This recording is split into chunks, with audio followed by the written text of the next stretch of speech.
오늘 하나님 말씀은 출애굽기 2장 3절에서 5절 제가 읽겠습니다. 더 숨길 수 없게 되매 그를 위하여 갈대 상자를 가져다가 역청과 나무 진을 칠하고 아기를 거기 담아 나일 강과 갈대 사이에 두고 그의 누이가 어떻게 되는지를 알려고 멀리 섰더니 바로의 딸이 목욕하러 나일 강으로 내려오고 시녀들은 나일 강가를 거닐 때에 그가 갈대 사이의 상자를 보고 시녀를 보내어 가져다가 아멘. 자, 여러분 잘 아시는 것처럼 오늘 모세를 나일 강가에 띄운 그런 본문입니다. 자, 그런데 오늘 본문을 우리가 3절부터 봅니다. 더 숨길 수 없게 되매 아기가 크니까 더 숨길 수 없게 되었다 그런 거죠. 그를 위하여 갈대 상자를 가져다가 역청과 나무 진을 칠하고 아기를 거기 담아 여기까지 보겠습니다. 그를 위하여 갈대 상자를 가져다가 역청과 나무 진을 칠하고 아기를 거기 담아 여기까지는 누가 합니까? 사람이 합니다. 사람이 하는 거죠. 아기를 갈대 상자에다가 넣습니다. 역청과 나무진을 칠합니다. 왜냐하면 물에 빠져 죽으면 안 되니까 요거를 잘 발라야지 물이 상자 안으로 못 들어와서 방수 작용을 합니다. 그대로 얘가 잘 살아 있을 수 있으니까 역청과 나무진을 사람이 칠합니다. 그 다음에 아기를 이렇게 완성된 갈대 상자에다가 잘 담습니다. 여기까지는 사람이 합니다. 누가 한다고요? 사람. 네, 정답입니다. 사람. 그 다음을 볼게요. 그 다음에 나일 강가 갈대 사이에 두고 나일 강가 갈대 사이에 두고 라고 되어 있습니다. 여기서 약간 설명을 제가 먼저 드려야 될 게 있는데 우리가 이제 모세에 대해서 언뜻 생각할 때 갈대 상자에 아기 모세를 담은 다음에 강에다가 확 띄워가지고 막 강을 타고 내려갑니다. 예를 들어서 강을 타고 이게 막 가다가 이게 어떻게 하다 보니까 이제 이집트 공주한테 딱 아기가 이렇게 도착하는 사실 그런 만화라든지 좀 그런 느낌이 있거든요. 그런데 이게 사실 선입견이에요. 선입견. 왜 그러냐면 한번 보세요. 어디다 뒀냐면은 나일 강가 갈대 사이에다가 쉽게 말하면 우리가 이제 차로 얘기하자면은 주차를 시켜놓은 거예요. 이 갈대 상자를. 갈대 보셨어요? 이거 이게 굉장히 빽빽하거든요. 그 사이에다가 갈대 상자를 딱 주차를 시켜놓은 거예요. 왜? 물에다가 떠내려가면은 뒤집혀가지고 애기가 죽을 거 아니에요, 그렇죠? 그러니까 어떻게 했냐면은 갈대 상자를 갈대 사이에다가 딱 이렇게 꽂아 놓았다. 뭐 그렇게도 말할 수 있죠, 그렇죠? 그런 상태였습니다. 주차된 상태. 자, 그런데 여기까지도 사람이 하는 거죠. 여기까지도 왜 그렇게 했겠어요? 최대한 내가 이성적으로 합리적으로 생각했을 때에 이 아기가 안전할 방법은 물에다가 애를 확 던지면 안 되잖아요. 그럼 이게 가다가 이게 뒤집히면은 빠져 죽습니다. 그렇죠? 그러니까 그나마 애가 살 확률이 높은 게 이성적으로 판단할 때 갈대 사이에다가 이거를 딱 이렇게 주차를 시켜 놓으면은 최소한 배가 뒤집히진 않으니까 살겠지. 요 생각까지는 사람이 하는 거예요. 자, 그럼 여기서 뭘 알 수 있느냐? 아기 모세가 나일강에서 이집트 공주를 만나서 살아남은 거는 굉장한 하나님의 100% 섭렸습니다. 100% 하나님의 은혜, 100% 하나님의 역사, 하나님의 기적이었어요. 왜냐하면 이 아기가 보통 아기가 아닙니다. 이스라엘을 싹 데리고 가서 하나님의 나라를 만들고 거기에서 예수 그리스도가 나오는 나라를 만들어낸 거예요. 그러니까 얘가 죽으면 안 됩니다. 얘가 죽으면 안 됩니다. 그러니까 하나님이 더 급하죠, 사실은. 얘를 살려야 돼. 하나님 입장에서 얘가 죽으면 안 돼. 얘가 죽으면은 예수님이 나올 수가 없습니다. 그러니까 무조건 얘를 살리는 하나님의 강한 100% 뜻과 주권이 이미 있고 결국 그 역사가 나타난 거예요.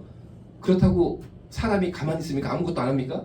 아무것도 안 하고 이거 모르겠다. 이거 뭐 하나님께서 얘 살리시는 거 분명하니까 하나님의 뜻이 있으니까 너는 살 거야?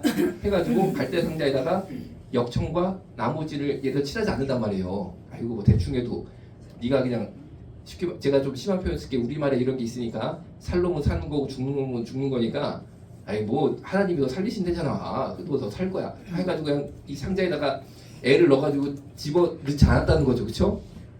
그리고 얘를 강에다가 확 던지면서 네가 하나님이 너 살리신다는데 강에 던져도 너는 살아날 놈이야. 살 놈이니까. 그렇게 안 하고요. 이게 뒤집히면 안 되니까 딱 봐가지고 안 뒤집힐 때를 찾아가지고 갈대 사이에 애를 싹 놨다는 거죠. 무엇을 말합니까?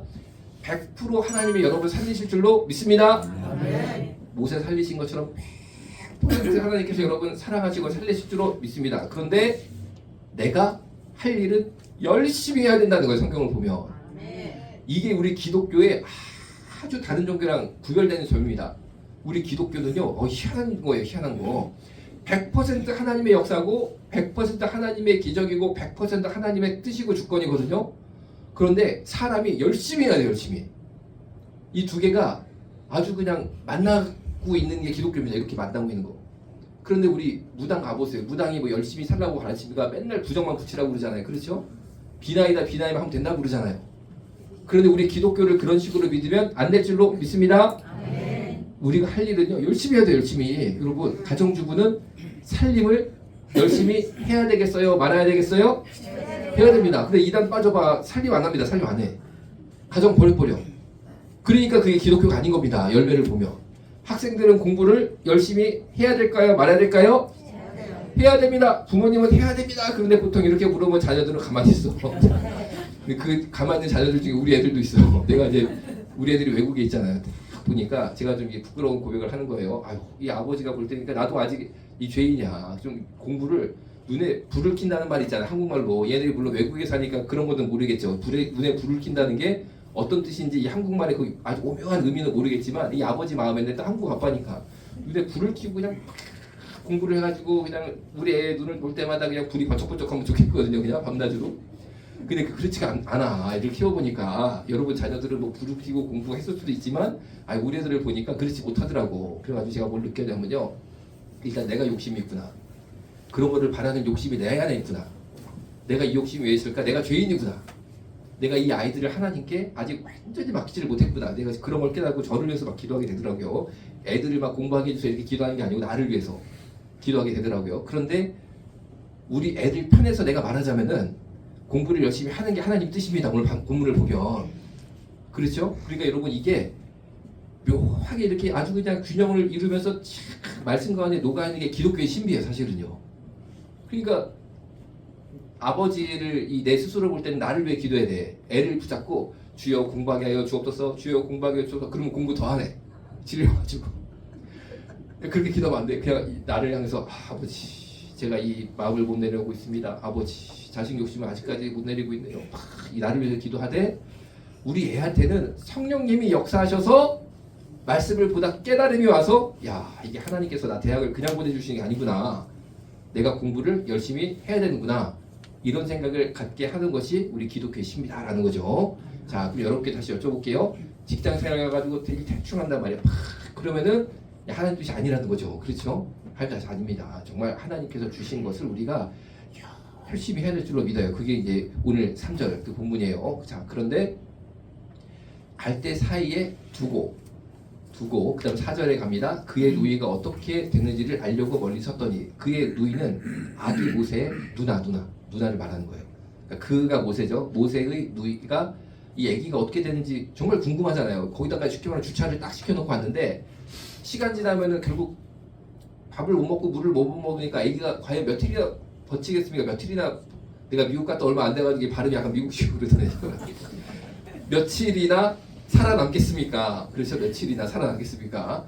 그러니까 이게 막 이 불타는 마음이 오지 않습니까? 그래가지고 그의 누이가 어떻게 양이가 되는지 알려고 멀리 서가지고 가만히 보는 거예요. 가만히 보면서 기도를 했겠죠.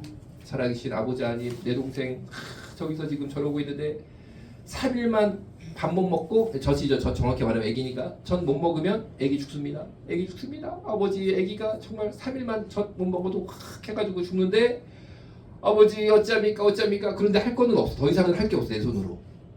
이때 누가 하십니까? 하나님이 하신 줄로 믿으시기 바랍니다. 하나님이 하신 줄로 믿으시기 바랍니다. 그러니까 내 힘으로 열심히 해야 되는데 결정적인 것은 하나님이 하시는 거야 사실은. 결정적인 것은 하나님이 하시는 거고 나는 뭘 하는 거냐? 기도하는 겁니다. 기도하는 거. 이제 하나님의 선한 손이 역사하시기를 내 손을 떠났으니까 이 누나가 정말 애기 동생 바라보면서 애타는 마음으로 이거 지금 내가 기도할 시간도 보니까 3일도 안 남은 거야. 3일 안에 결정이 나.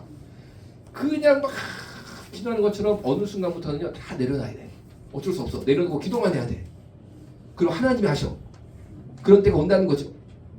그런데 만약에 이때 이 누이가 그거를 못 참아가지고 가가지고 인간적으로 해보려고 그냥 계속 날강이 왔다리 갔다리 했으면요 모세가 또 살지를 못했어요. 왜? 이때 조금만 있으면 바로의 딸 공주죠. 공주가 목욕하러 나일강에 갔는데 아니 무슨 바람이 들었는지 공주가 궁전에서도 목욕할 때 많거든요. 그런데 나일강에 이제 목욕하러 온 거예요. 이 하나님이 그 마음을 만져준 거죠.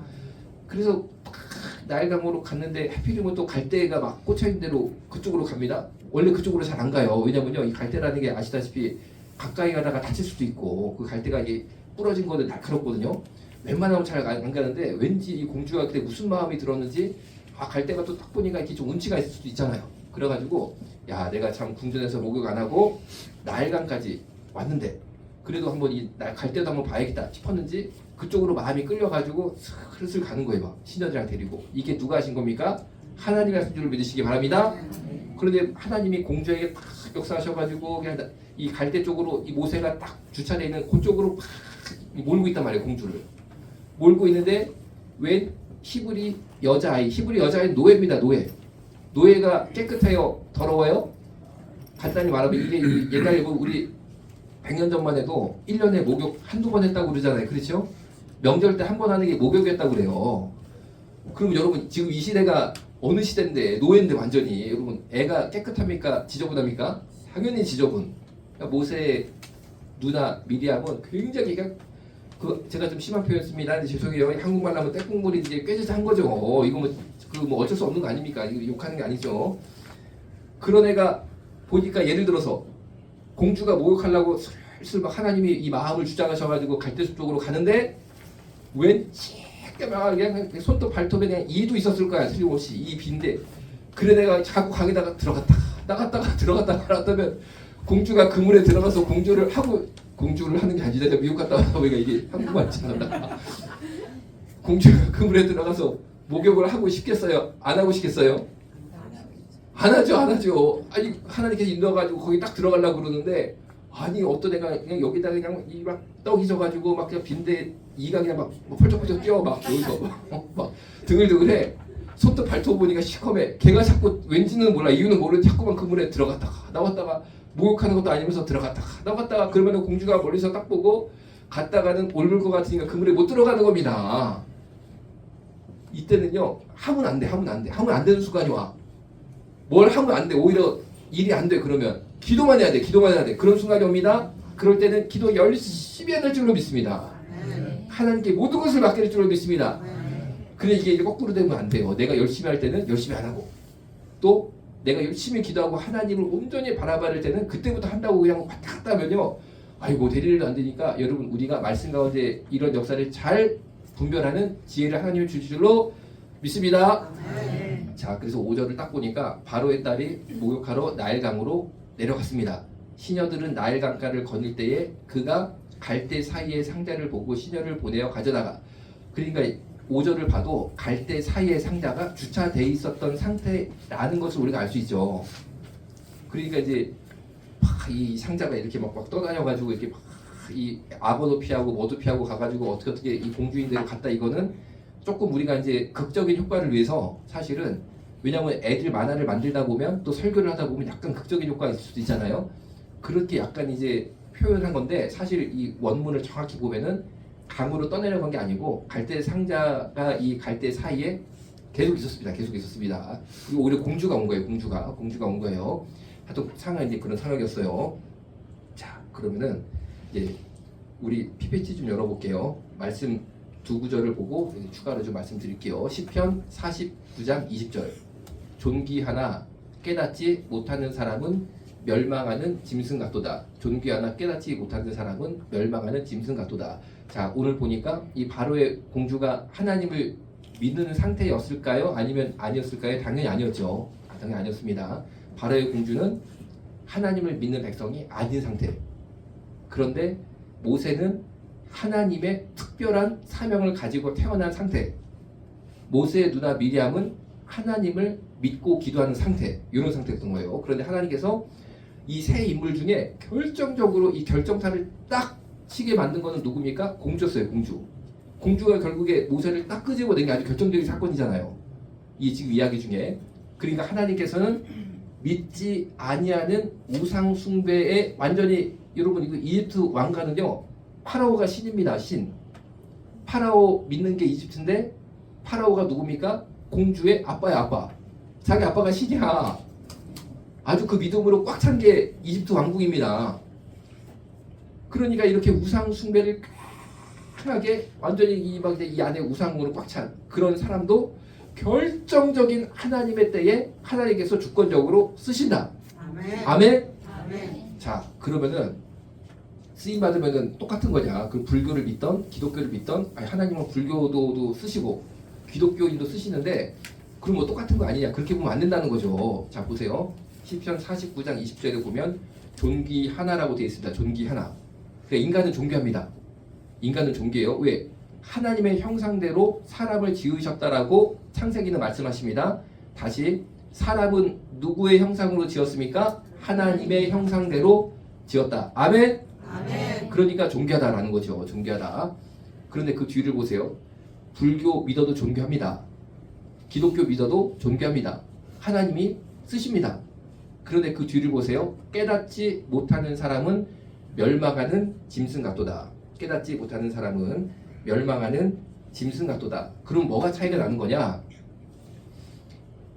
우리 한번 생각을 해볼게요. 개는 창조될 때 개처럼 만드셨죠? 개는 개처럼 만들었습니다. 물고기는 당연히 물고기처럼 만들었죠. 새는 새처럼 만들었습니다. 그런데 사람은 누구처럼 만들었다고요? 하나님의 형상대로 만들었으니까 사람만은 특별하게 하나님처럼 만들었어요.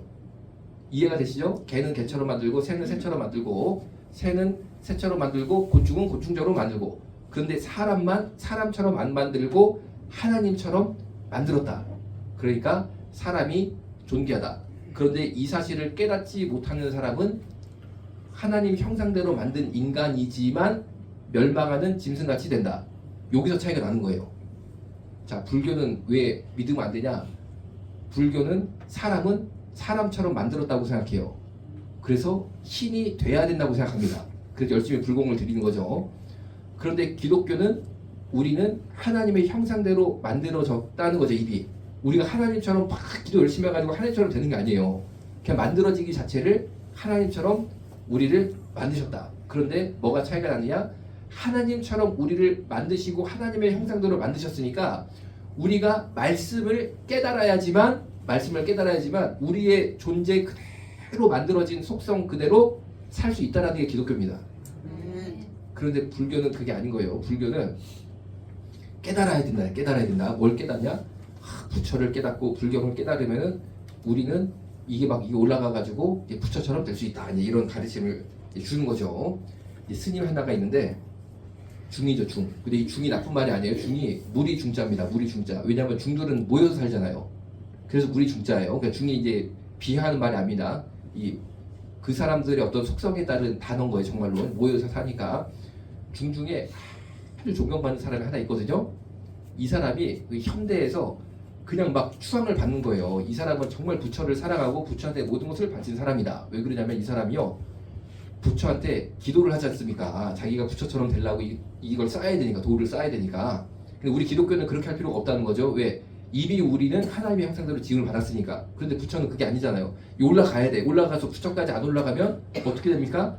사람, 더 안 되면 짐승, 뭐 이렇게 가는 거니까 그 사람들 믿는 게. 그래서 어떻게 하냐면요, 촛불을 켜고 부처한테 기도를 하는데 손가락을 하나씩 다 태웠어. 다 태웠어, 정말로. 그래서 몇 개를 태웠냐면요, 8개를 태웠습니다. 그래서 엄지손가락 2개가 남았어, 이 중이. 그러니까 사람들이 야, 어떻게 저렇게 자기 손가락을, 여러분 촛불에다가 태우면은 얼마나 고통스러워요. 차라리 잘라버리는 게 좀 덜 아플 것 같잖아요, 한 방에 이거 확 해보면. 근데 그게 아니고 팍 촛불에다가 슬슬 태워가지고 8개를 다 태워가지고 이거를 제로 만들어버린 거예요, 손가락 8개를. 그래서 손가락 2개만 이렇게 남았는데, 그러니까 모든 막 이 불교 믿는 사람들이 이 사람을 그냥 막 엄청나게 높은 사람으로 보는 거죠. 아주 이 도가 높은 사람으로. 그러니까 이 사람이 손가락에 2개가 남으니까 요거는 없어요. 요거 하나 있어요. 요렇게 해가지고 붓을 잡아요. 붓을 이렇게 잡아가지고 이 불자 알잖아요. 불자가 쉽잖아요, 한자로. 그거를 탁 씁니다. 쓰면은 사람들이요, 우리나라 돈으로 1000만 원 정도를 그냥 내고 그걸 막 가져가는 거예요. 왜? 이 사람이 영역이 높은 사람이라 이 사람의 불자를 쓰면 집안에 있는 애군을 물리쳐 줄 것이다라는 기대를 가지고 돈 1000만 원 우리나라 돈을 하면은 그런 돈을 내고 이거를 막 사갑니다. 이렇게 막 사가 집에다가 막 붙여놓은 거예요. 그런데 그 사람이 지금 어떻게 된지 아세요? 술집단이나 걸렸어. 그리고 애인이 한둘이 아니야. 술집 여자 다. 여러분 그 사람이 그동안 왜 술집 다니고 이 애인 삼고 이거를 못했습니까? 제가 그 이유를 정확히 말씀드렸습니다. 그 이유는 돈 1,000만 원이 없어서 못한 것뿐이야. 그런데 손가락 8개를 다 부차한테 받치고 태우고 손가락 2개가 남고 글자를 써보니까 이제 돈이 생기기 시작하거든. 그러니까요 여러분 제가 무슨 말을 하는 건데 내가 그 중을 비판하는 게 아닙니다. 그게 누구냐? 저와 여러분이에요. 우리 가운데 죄밖에 없습니다. 죄밖에 없어요. 죄밖에 없어. 그런데 그 사람은 그동안 1,000만 원이 없으니까 죄를 못 졌던 것 뿐이야. 그런 데를 못 갔던 것 뿐이야. 돈 1,000만 원 쥐어주니까 그냥 막 다니는 거야 바로. 그래가지고 그거 다 동영상 찍혀가지고요. 이게 뭐 그렇게 됐습니다. 다 그렇게 돼버렸어요. 자 여러분 존귀하나 깨닫지 못하는 사람은 멸망하는 짐승 같다. 이 말씀이 다 맞습니다. 뭐를 깨달아야 돼요? 말씀을 깨달아야 된다. 말씀을. 예수님을 깨달아야지 우리가 하나님의 형상 그대로 살아갈 수 있지. 내 힘으로 손가락 8개를 끊어내도 안 되는 겁니다. 안 되는 거야. 그리고 그냥 멸망하는 짐승처럼 사는 겁니다. 말씀을 깨닫지 못하면. 자 그렇다는 거죠. 그 다음에 시편 118편 22, 23절 건축자가 버린 돌이 이 집 모퉁이의 머릿돌이 되었나니 이는 여호와께서 행하신 것이요 우리 눈에 기이한 바로다. 자 그럼 우리는 이제 이 바로 왕의 공주가 굉장히 하나님께 중요한 쓰임을 받았지만 사실은 그 사람도 멸망하는 짐승같이 살다 갔을 거예요. 사실은 왜? 말씀을 깨닫지 못했다면은. 그렇죠? 그러니까 하나님이 불교도도 쓰시고 기독교도 쓰시니까 불교나 기독교나 똑같은 하나님을 믿는 거 아니냐. 그러니 이런 식으로 이제 종교 다원주의를 가면 안 된다. 제가 이 얘기를 한 거죠. 10편 49장 20절의 결정적인 차이. 멸망하는 짐승이 돼버리더라. 말씀을 깨닫지 못하면. 그러니까 우리 말씀을 깨달아야 된다. 이제 그런 말씀을 드린 거고. 자, 그럼 우리가 이제 말씀을 깨달았습니다. 그래서 존귀한 자로 막 살아간단 말이에요. 시편 118편 22, 23절. 건축자가 버린 돌이죠. 건축자가 누구냐면은 이 시편 118장의 건축자는 이스라엘 사람들을 뜻합니다. 이스라엘 사람들. 그러니까 이스라엘 사람들을 유대인을 하나님께서 건축하는 사람으로 부르셨구나. 이걸 알 수 있었던 거죠. 뭐를 건축합니까? 하나님 나라를 건축하고 하나님의 성전을 건축하고 이런 민족으로 히브리 민족 유대인들을 쓰셨구나 이렇게 볼 수 있는 거예요. 그런데 이 건축자가 지금은 이제 우리가 되는 거죠. 우리가 건축자가 버린 돌은 예수 그리스도를 뜻합니다. 유대인들을 건축자로 불렀지만 하나님이 부르신 그 목적대로 하나님 나라를 건설했던 것이 아니고 예수 그리스도를 버렸잖아요. 십자가에다가 버렸잖아요. 그 버린 돌은 예수 그리스도.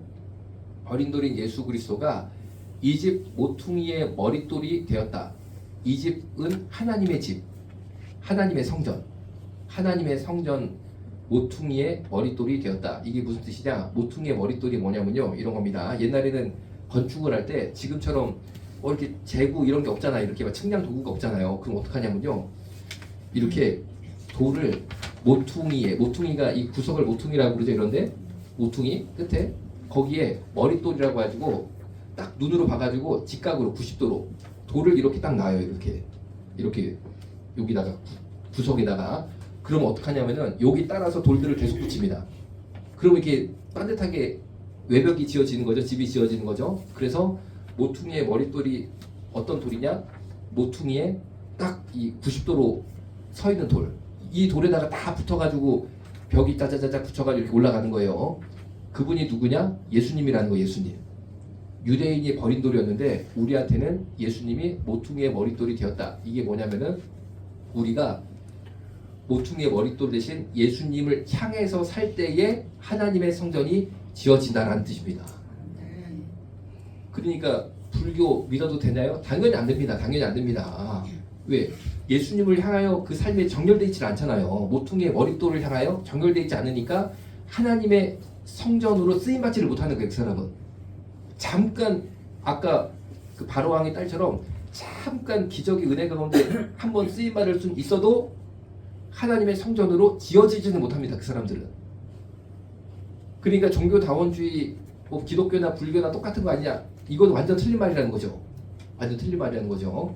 이는 여호와께서 행하신 것이요 우리 눈에 기이한 바로다. 이렇게 우리 인간이 예수 그리스도를 향하여 정렬될 때에 예수 그리스도에 딱 붙을 때에 나도 모르게 성전의 한 돌이 돼가지고 착착착 올라가고 있는 거예요. 이렇게 하나님의 성전이 지어지고 있다는 거죠. 자, 그러면 여기서 하나님의 성전이 우리가 이제 세 번의 변천사가 있어요. 첫 번째는 이 모세가 커가지고 하나님의 계시를 받아서 성막을 짓습니다. 그런데 어떻게 지으라고 하나님이 다 말씀해 주십니다. 그런데 이 모세가 하나님의 계시를 받아서 지은 성막은 성소와 지성소가 있는데 성소하고 지성소가 독립 건물이 아니고 한 건물 안에 성소가 있고 지성소가 있습니다. 지성소는 하나님이 거기에 정말로 계셨어요. 그때 인간이 못 들어갑니다. 죄가 있어서 죽습니다. 거기 들어가면 지성소가 있고 성소가 있는데 지성소 성소 건물이 있는 거죠. 그런데 그 건물이 디귿자였어요. 디귿자. 이쪽은 벽이 없습니다. 디귿자 벽만 있었어요. 그리고 이쪽은 어떻게 하느냐? 휘장이라고 이런 커튼이 있어. 딱 이렇게 생겼어요. 이렇게 커튼으로 막아놨어요. 그래서 커튼을 들고 제사장들이 들어가는 거죠. 성소로 들어가는 거죠. 그러면 성소하고 지성소도 벽이 없이 커튼이 하나 더 있어요. 근데 요거 설명을 사실 평생 교회 다녀도 잘 못 들으실 수도 있거든요. 그래서 제가 한번 설명을 들어볼 테니까 언뜻 한번 잘 들어보세요. 처음 커튼 이렇게 해가지고 들어갑니다. 그러면 성소. 그러면 커튼이 하나 더 있습니다. 그거 열고 들어가면 지성소에 하나님 계셔. 그럼 이 커튼이 차이가 뭐냐? 처음에 진입하는 출입구 역할을 하는 커튼, 우리로 치면 저 출입문이죠. 커튼. 거기는 천사 그림이 없어요. 천사 문양 수놓은 게 없어요. 그런데 지성소 들어가는 커튼은 천사 문양을 이렇게 수를 놨습니다. 그러니까 천사가 있다 없다 차이죠. 그리고 건물은 디귿자. 그럼 이 디귿자를 뭘로 올렸냐면은 성경에 보면 하나님의 계시가 조각목으로 하라고 돼 있어요. 조각목. 조각목. 나무로 올렸구나. 첫 번째 모세에게 말씀하셨던 성전 건물은 나무로 지었구나. 조각목이 뭐냐? 아카시아 나무입니다. 요것도 여러분들이 정말 평생 이 얘기를 못 들을 수 있어서 제가 시간이 부족해도 얘기를 할 수밖에 없는 거죠. 그러니까 이제 아카시아 나무까지는 언뜻 들을 수 있어요. 이리저리 뭐 성경 보시다가. 그런데 조각목이 아카시아 나무다. 그러면은 대부분 오해하는 게 뭐냐면은 우리가 봄에 확 피는 아카시아 나무 있죠. 하얗게. 그거로 오해를 하는 거예요. 사실은. 그게 아니에요. 그 아카시아가 아니에요. 그 아카시아가 아니고 왜 그런 오해가 생겼냐? 우리가 한국에 보는 봄에 확 피는 아카시아 나무는 우리가 말을 잘못 붙인 겁니다. 우리나라가. 그 아카시아 나무는 아카시아 나무가 아니고 정확한 이름은 이거 제가 욕하는 거 아닙니다. 진짜로 이거 정확한 이름이 이거요. 개 아카시아 나무예요. 개 아카시아 나무. 앞에 개자가 붙어요. 그런데 왜 개 아카시아 나무를 우리나라에 일제시대 때 들어왔잖아요. 그거를 개자를 빼고 아카시아 나무라고 우리 조상들이 이름을 지었냐면은 교장 선생님이 예를 들어서 월요일 아침에 조회를 하실 때 우리 학교에 아카시아 나무 꽃이 핀 걸 보니까 봄이 왔습니다. 이렇게 하셔야 되는데 갑자기 우리 학교에 개 아카시아 나무가 핀 걸 보니 봄이 왔습니다. 그리고 아카시아 껌도 있잖아요. 그것도 개 아카시아 껌. 이게 너무 이상한 거예요. 발음이. 이 개는 한국에서 욕이잖아요. 안 좋잖아요. 그 개자를 빼고 아카시아로 우리가 쓰는 것 뿐인데 그게 아카시아 나무가 아닌 거예요. 아카시아 나무는 중동 지방에 자라는 나무입니다. 우리나라도 수입이 되는데 수입된 지 얼마 안 됐어요. 수입된 지 얼마 안 됐습니다. 그런데 이 아카시아 나무가 조각목입니다. 조각목. 그런데 요게 가시가 많아요. 가시가 많은 나무입니다. 그러니까 가시가 많은 우리의 이 내면의 가시죠. 죄가 많고 이 단점 투성인 우리를 하나님께서 첫 번째 성전에 건축 재료로 쓰셨다는 거죠. 오늘 보신 것처럼 우리가 집 모퉁이 머릿돌에 딱 붙으니까 성전으로 우리를 지으셨다는 거죠.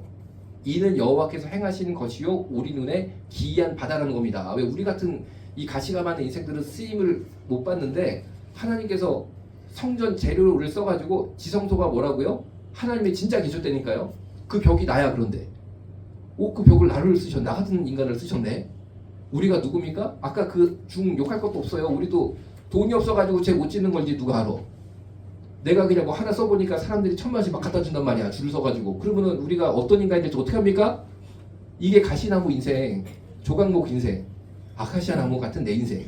그런데 하나님이 나를 딱 지명하셨지만 내가 정말 이 세상의 지구에 내려와서 진짜로 내가 머물 건데 네가 내 방이 돼야겠다. 네가 이 벽이 돼야겠다. 내가 네 그 벽 속에 들어가서 내가 살란다. 이런 영광이 어디 있습니까? 그렇죠? 이게 첫 번째 성전이었어요. 자, 그런데 두 번째가 솔로몬 시대에 또 성전을 짓잖아요.